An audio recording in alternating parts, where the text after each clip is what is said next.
El Barça gana 3-1. Celebración en el Camp Nou. 4 puntos de ventaja sobre el Madrid. Todo perfecto, ¿verdad? Pues no, porque mientras Rafinha, Dani Olmo y Ferran Torres festejaban sus goles, las redes sociales ardían con un solo nombre. Y no era para aplaudir. Lamine Yamal. El niño prodigio. El heredero de Messi. El futuro del fútbol español. Esa noche, jugó 88 minutos. Lanzó 3 veces a puerta. No marcó, no asistió. Y los aficionados no perdonaron. Pero aquí viene lo más duro. Esta no fue una noche aislada. Contra el PSG, 0 goles, 0 asistencias. Contra el Real Madrid, lo mismo. Contra el Chelsea, igual. Y ahora contra el Atlético, otra vez. 4 partidos grandes consecutivos sin aparecer. Las estadísticas duelen. En este video vamos a analizar qué está pasando realmente con Yamal, por qué algunos expertos dicen que es normal y otros están genuinamente preocupados, y qué significa esto para el Barça en lo que queda de temporada. ¿Tú qué opinas? ¿Crisis real o ruido mediático? Déjamelo en los comentarios. Pero antes de entrar en el análisis profundo, vamos a revivir exactamente lo que ocurrió esa noche en el Camp Nou. 88 minutos, solo 3 disparos. 0 contribuciones directas a gol. Esos son los números, fríos, implacables. Pero detrás de ellos hay una historia que merece ser contada. El Camp Nou recibía al Atlético de Madrid en un duelo que podía definir el liderato. ¿El Barça necesitaba ganar para alejarse del Madrid? El Atlético llegaba con su habitual intensidad, dispuesto a complicarle la vida a cualquiera. Un partido grande, de esos que se marcan en rojo en el calendario. Hansi Flick apostó por su 11 de gala. Yamal, como siempre, arrancó de titular por la banda derecha. La afición esperaba magia. Esperaba regates imposibles, pases filtrados, algún golazo de esos que solo él sabe inventar. Pero lo que vieron fue diferente. Desde el primer minuto, el Atlético ejecutó un plan claro. Cada vez que Yamal recibía el balón, 2 camisetas rojiblancas aparecían como sombras. Reinildo por fuera, Coque por dentro. A veces incluso un tercero cerrando la diagonal. Simeone había hecho los deberes. Sabía que neutralizar a Yamal era neutralizar la principal amenaza creativa del Barça. Y funcionó. El joven extremo intentó lo que siempre intenta. Encarar, buscar el 1 contra 1, generar peligro. Pero cada intento moría en una maraña de piernas contrarias. Los espacios no existían. El tiempo para pensar, tampoco. 3 remates en todo el partido. Ninguno con peligro real. La frustración empezó a notarse en su lenguaje corporal. Mientras tanto, el Barça encontró otras vías. Rafinha abrió el marcador con esa determinación que le caracteriza. Dani Olmo, moviéndose entre líneas con una inteligencia exquisita, anotó el segundo. Y Ferran Torres, entrando desde el banquillo, sentenció el tercero. Victoria contundente, 3-1, liderato consolidado. Pero cuando sonó el pitido final, las cámaras buscaron a Yamal. Y lo que encontraron fue un chico de 17 años caminando hacia el vestuario con la cabeza baja, sin sonrisa, sin celebración, consciente de que su actuación no había estado a la altura. Lo más preocupante no es el partido en sí, es el patrón. Antes del Atlético, Yamal ya había pasado desapercibido contra rivales de élite. Contra el Chelsea en Champions, invisible. Contra el Madrid en el Clásico, anulado. Contra el PSG, sin impacto. 4 partidos grandes consecutivos donde el talento más brillante del fútbol español simplemente no apareció. Ahora, espera un momento. Antes de que saques conclusiones precipitadas, hay algo que la mayoría de aficionados no están viendo, y tiene que ver con cómo los rivales han empezado a estudiar específicamente a Yamal. Los equipos grandes ya tienen un manual para frenarle, y él todavía está aprendiendo a responder. Te lo explico en detalle más adelante. Lo que está claro es que esa noche, pese a la victoria, algo quedó flotando en el ambiente. Una pregunta incómoda que nadie quería hacer en voz alta, pero todos pensaban. Dale like si crees que Yamal solo necesita tiempo, o comenta si piensas que hay algo más profundo detrás de esto. Pero lo que pasó después del partido en redes sociales fue otro nivel de intensidad, y eso es exactamente lo que vamos a ver ahora.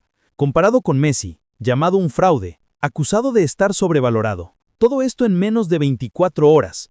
Bienvenidos al lado oscuro de la fama. El pitido final apenas había sonado cuando Twitter, Instagram y TikTok se convirtieron en un tribunal sin piedad. El acusado, un chico de 17 años que había cometido el imperdonable crimen de no marcar en un partido que su equipo ganó 3-1. La velocidad con la que Internet puede destruir a alguien es aterradora. Hace apenas unos meses, Lamine Yamal era el héroe de España, el niño que nos hizo soñar en la Eurocopa, el talento generacional que devolvió la ilusión al barcelonismo. Ahora esos mismos teclados que escribían alabanzas tecleaban veneno. Un tuit se viralizó en cuestión de minutos. Decía así: Lamine Yamal en partidos grandes esta temporada. PSG, 0 goles, 0 asistencias. Real Madrid, 0 goles, 0 asistencias. Chelsea, 0 goles, 0 asistencias. Atlético, 0 goles, 0 asistencias. Frío, calculado, diseñado para hacer daño. Y funcionó. Miles de retweets, cientos de comentarios burlándose, memes comparándole con jugadores fracasados. El algoritmo hizo el resto, amplificando el odio hasta convertirlo en tendencia. Otro usuario fue aún más directo. Escribió: Lamine Yamal es muy bueno, un fenómeno, pero todavía no puede compararse ni con la sombra de Messi. Le falta muchísimo, y siento que está estancado. La comparación con Messi. Siempre la comparación con Messi. Como si fuera justo pedirle a un adolescente que iguale al mejor jugador de la historia. Recordemos algo importante. Messi tenía 22 años cuando ganó su primer Balón de Oro. A los 17, Leo todavía se estaba consolidando en el primer equipo. Apenas sumaba minutos. Yamal, en cambio, ya es titular indiscutible en uno de los clubes más grandes del mundo. Y ha ganado una Eurocopa, siendo el goleador más joven en la historia del torneo. Exigirle que sea Messi ahora mismo no es análisis deportivo, es fantasía.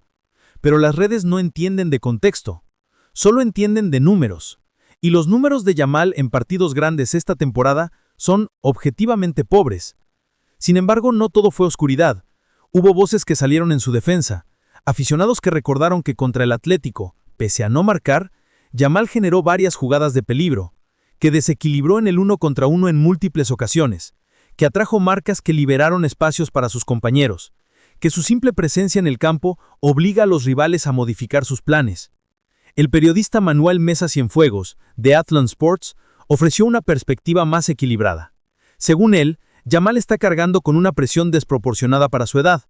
Es el talento en el que el Barça ha depositado todas sus esperanzas de futuro, pero esperar que lidere al equipo en los momentos más difíciles con apenas 17 años es pedirle demasiado.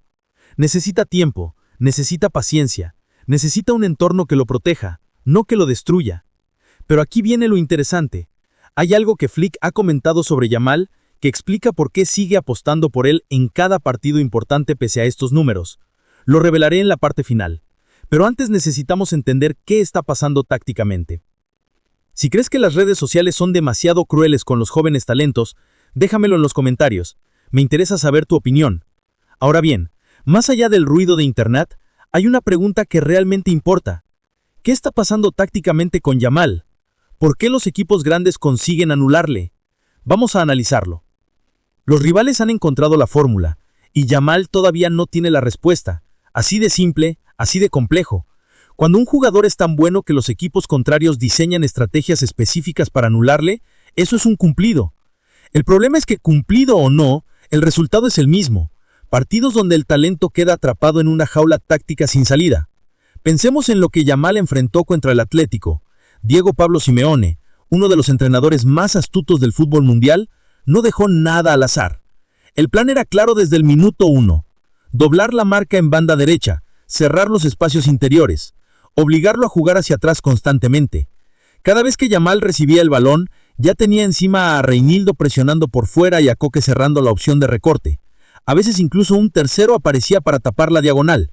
Simeone había hecho los deberes, sabía que neutralizar a Yamal era neutralizar la principal amenaza creativa del Barça. Y funcionó. El joven extremo intentó lo que siempre intenta: encarar, buscar el 1 contra 1, generar peligro. Pero cada intento moría en una maraña de piernas contrarias. Los espacios no existían, el tiempo para pensar, tampoco. 3 remates en todo el partido, ninguno con peligro real. La frustración empezó a notarse en su lenguaje corporal. Mientras tanto, el Barça encontró otras vías. Rafinha abrió el marcador con esa determinación que le caracteriza. Dani Olmo, moviéndose entre líneas con una inteligencia exquisita, anotó el segundo. Y Ferran Torres, entrando desde el banquillo, sentenció el tercero. Victoria contundente. 3-1. Liderato consolidado. Pero cuando sonó el pitido final, las cámaras buscaron a Yamal. Y lo que encontraron fue un chico de 17 años caminando hacia el vestuario con la cabeza baja, sin sonrisa, sin celebración, consciente de que su actuación no había estado a la altura. Lo más preocupante no es el partido en sí, es el patrón. Antes del Atlético, Yamal ya había pasado desapercibido contra rivales de élite. Contra el Chelsea en Champions, invisible. Contra el Madrid en el Clásico, anulado. Contra el PSG, sin impacto. 4 partidos grandes consecutivos donde el talento más brillante del fútbol español simplemente no apareció. Ahora, espera un momento. Antes de que saques conclusiones precipitadas, hay algo que la mayoría de aficionados no están viendo. Y tiene que ver con cómo los rivales han empezado a estudiar específicamente a Yamal. Los equipos grandes ya tienen un manual para frenarle. Y él todavía está aprendiendo a responder. Te lo explico en detalle más adelante. Lo que está claro es que esa noche, pese a